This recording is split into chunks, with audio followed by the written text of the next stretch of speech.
એક સમાચાર સુરતથી સુરતમાં કેવાયસીના ધાંધિયાને લઈને કોંગ્રેસ દ્વારા અનોખો વિરોધ કરવામાં આવ્યો છે।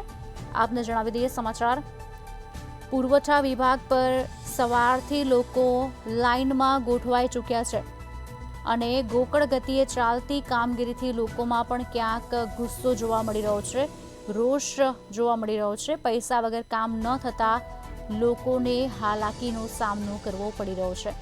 કોંગ્રેસ કાર્યકર્તાઓ દ્વારા અનોખો વિરોધ કરવામાં આવી રહ્યો છે।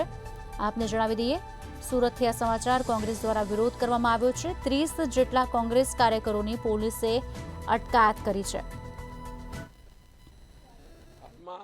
સમગ્ર ગુજરાતની અંદર જે પુરવઠા ઝોન ઓફિસ છે ત્યાં કેવાયસીની કામગીરી ચાલી રહી છે।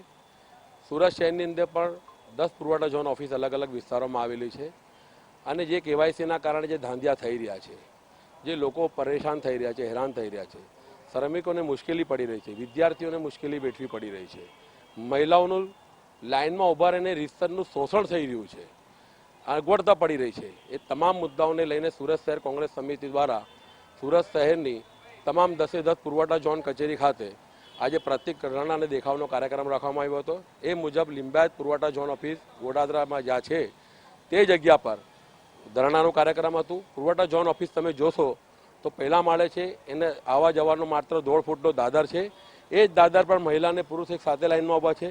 રીતસરની મહિલાઓનું સમજી લો કે શારીરિક શોષણ થતું હોય સરકારી તંત્રની ઓફિસમાં, એનું ઉત્તમ ઉદાહરણ કોઈ હોય તો આ લિંબાયત પુરવઠા ઝોન ઓફિસ છે।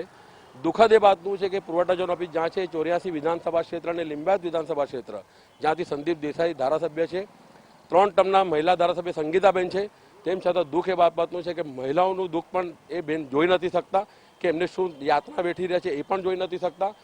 લોકો રોજ એવરેજ માત્ર 100 થી 125 વ્યક્તિઓના કેવાયસી થાય છે, જ્યારે 300 થી 350 લોકો લાઇનમાં ઊભા રહે છે અને 6:10 ઓફિસ બંધ થાય ત્યારે રોજના 250 થી 300 માણસો રિટર્ન પોતાના ઘરે પાછા જાય છે।